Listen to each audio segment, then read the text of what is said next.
Welcome you all to the next session of the class. Today we are going to learn about the types of ultrafiltration. According to the events that takes place during CPB, different types of ultrafiltration methods are performed. Types: there are several methods of ultrafiltration: pre-bypass ultrafiltration, conventional ultrafiltration, modified ultrafiltration. Pre-bypass ultrafiltration. PBUF is done before initiation of CPB. Neonates and pediatric patients require large volume of blood to be added in prime. Stored blood, even if the collection date is less than 7 days, tends to be hyperkalemic and high in lactate. Pre-bypass ultrafiltration is basically washing the blood to achieve normal serum electrolyte concentration.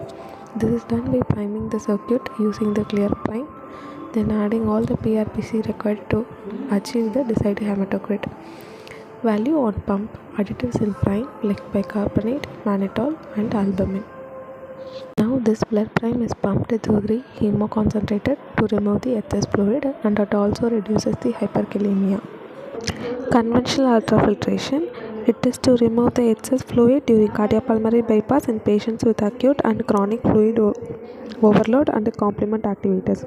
This decreases the total body water and reduces the postoperative bleeding. Removal rate depends on the pore size and other filtering factors.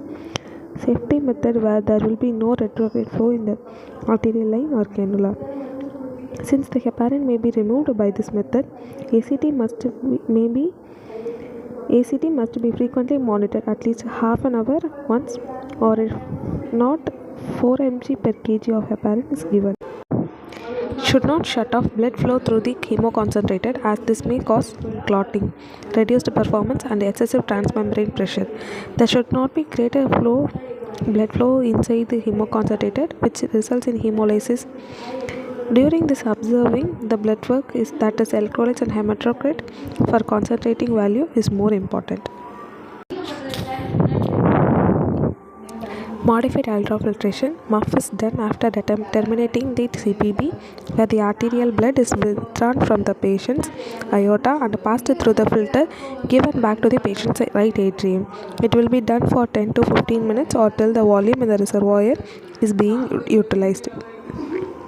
The blood removal rate from aorta is 5 ml per kg per minute. It should not exceed that results in cerebral steal. Ensure no clamps in the arterial line.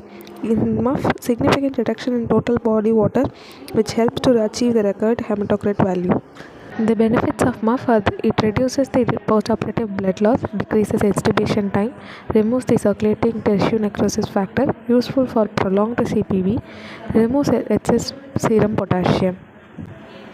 It also improves the clearance of inflammatory reactions and hemodynamics.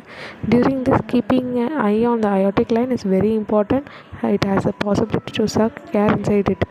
So monitor the CVP, and no changes in filling pressure ensures no aortic pressure drop.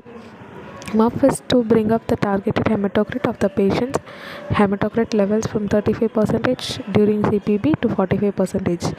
Discontinue if changes in MAP, CVP, saturation, etc. Significant temperature drop after receiving or achieving targeted hematocrit.